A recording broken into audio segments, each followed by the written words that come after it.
Alright everyone, welcome back to the channel. Now today we're going to be taking a look at the two different portfolios that I have on the screen at the moment. We have my growth-based portfolio using the Lightyear app, what companies I'm invested in and what my goals are there. And then also we'll be looking at the performance of my dividend-based portfolio. I use Trading 212 for this. And again, we'll be taking a look at the overall goals of the portfolio and some of the main holdings that I have. And given that we're on the dividend-based portfolio, let's look into that right now. And so on the Trading 212 platform, they have quite a nice breakdown in terms of the allocation. Clicking on that, we can see the different percentages that we have. I currently have 54 individual investments. That holds over half of the weight. And so slightly under £18,000 is allocated to a range of other investments out there. That's some of the smaller companies such as Walt Disney, or say the likes of Target. That's all added up into this others category. If we take a look at the top 5, in 5th place we have Welltower at 4.6%. That's listed at the bottom here with 22 shares and £1,500 with a current gain of 47%. Next up we have Persimmon. And using the filter option here, we can see that I have, again, similar amount, £1,500. This is down 30%. In 3rd place, we have Realty Income up over 30% and slightly over 1,600. And then in 2nd place, it's actually the Vanguard S&P 500. We can see that I funded this with £1,700. And since the time that I've invested, that's increased 30%. But still at number 1 is Main Street Capital. Currently hold 49 shares and a similar amount invested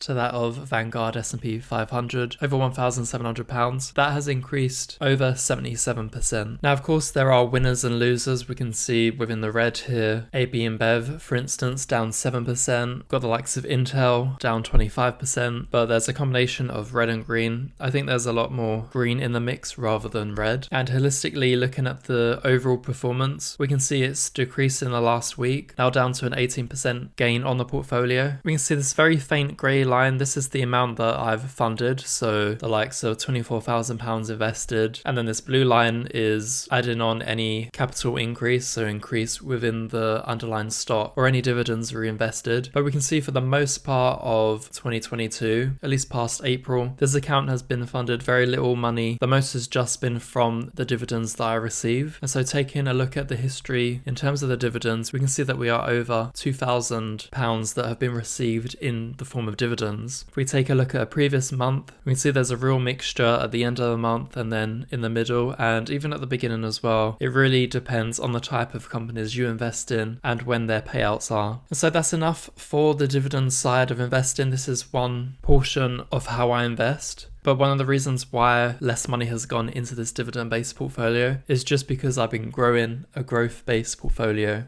And if we take a look at the last year or when I first opened up the account, we can see that around the beginning of the year, so during February, this is when I put in the first 500 or so pounds. Since then, I've been adding more and more of my own money. In fact, I've actually put more money compared to what the current value of the portfolio is. So we can see down 17% at the moment, or in real terms, that's 1.7k. So the portfolio has been fluctuating, but although there's been a form of a loss, we can see that there is a trajectory moving upwards. In terms of the investments, I only have 3 companies. We have the likes of Shopify. That's my largest holding, and also I'm down the most at 35%. I should say out of all the 3 companies, there is a reason why I invest the most in Shopify. There's still a great potential in this company. It's just been selling off a lot. If we take a look at the year to date, we can see that this stock has gone down 76%, but that's great because there's definitely a continued buying opportunity here. Now with the likes of Netflix, that's the second most weighted company. I've put in over $2,000 in this company. It's in the form of dollars because you're able to convert from GBP to the likes of Euro or to the US dollar. But switching back to my portfolio, we can see that Netflix is down 1.39%. It's actually not doing too bad considering how poorly this company has been performing. On the year to date, we can see this company is down 63%. Fortunately for me, I brought in when the company was dropping, so my loss is extremely low at the moment. And then we have the likes of Tesla, only $1,000 within this portfolio, but already up 20%. We can see for those who invested this time last year, they are actually down 24%, which shows that there's more room for improvement within the Tesla stock. And so this growth-based portfolio is extremely focused. I actually have no plans to add any additional companies, and I'll be funding more of the likes of Shopify, Netflix, and Tesla in the future.